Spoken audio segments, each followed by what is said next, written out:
Okay, so hey guys, and welcome back to another predictions video. And in today's video, I'm be predicting the Navarette versus Wilson fight. If you are new around here though and you haven't subscribed, please do so. Like the video if you do indeed like the video, and let's get straight into it. So, going into this fight, Navarette is 36-1 with 30 KOs, and Wilson is 11-1 with 7 KOs. This fight is for the vacant WBO World Super Featherweight title, which is Navarette's first step up into this weight division, and he's getting thrown in straight into a world title shot, which is, deserved, and that will mean that he is going to become, if he wins, a free weight class world champion, which is a very, very impressive thing to have on your record. And so yeah, Navarette's last fight was a win via KO in round 6 versus Baez, and Wilson's last fight was a win via unanimous decision versus Adrian Rueda. Also on this card is Barboza Jr. versus Pedraza. A big fan of Barboza Jr. I think he could definitely go far in the sport, and with a win against a creditable opponent like Pedraza, who might not be in the best kind of form of his career right now, but has been at a high level in the past, it could really show that he's there for that Teofimo Lopez fight, or possibly an even bigger fight. We'll have to wait and see. But I think Barboza Jr. will win via TKO in round 9. I think it'll be tough. I think he'll have to experience the experience that Pedraza's had.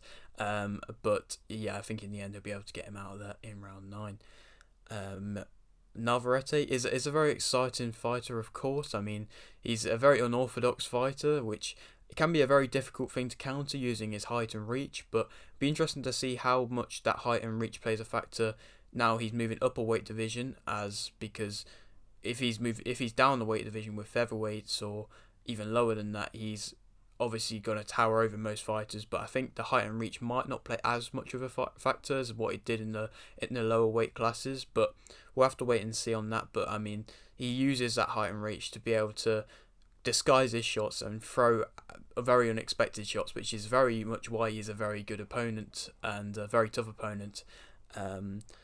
But it can also come with aspects of not as good of ability, if you know what I mean, because he can get caught at times and he is left open at times when he throws, if you can counter perfectly and can expect him to throw it, which is a very hard thing to expect because he does it very unorthodoxly and unexpectedly. But if he can be caught, then he's open to be caught at times, and so it'll be interesting to see if Wilson can do that. But I personally don't think Wilson's had enough experience to really be able to do that unless he catches with like a lucky punch or something. But that kind of is shown by the fact that this is Wilson's toughest test to date by far, and he's only 11-1 compared to Navarette, who's 36-1. That experience is very impressive and something that you can't really teach without being in there and doing it. And Wilson as well, he suffered a defeat at this level and at a lower level, and so I don't know if he'll be able to fare too much against a Navarette, who's of course fought at a high level and fought at a high level for a long time. Of course Wilson, to have lost at this level, he's also not got the best of chins.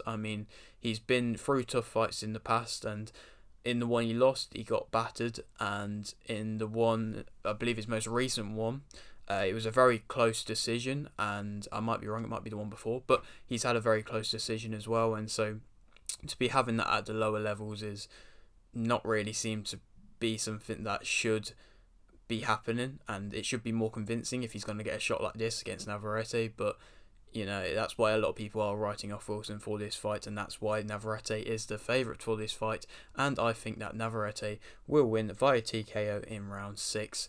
I think it'd be relatively convincing. It could go, but it could be lower than round 6. It could be inside the first 5 rounds, but it'll be just interesting to see how Navarette fares this weight class, and for him it's a good step up, really. He was meant to fight Valdez, and that's who I've got for him to fight next.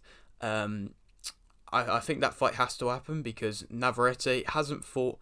He's fought at a high level, but he's not fought a crazily good opponent yet. And I think Valdez could prove to everybody that Navarette is like a really, really good opponent, like a possibly top 15 opponent in the world. And he's not quite shown that yet, and beating Wilson won't show that. But it's a good test for him to move up into the weight division. But I mean, that Valdez fight was supposed to happen, and so Wilson's kind of coming on short notice. But yeah, I mean, I think that fight has to happen next, as long as Valdez gets back from injury all right and everything all right happens with that. That should be and has to be, in my opinion, the next fight. And yeah, that is it for today's video. Hope you did enjoy. Like it if you did, like the video, subscribe if you're new, and thanks for watching.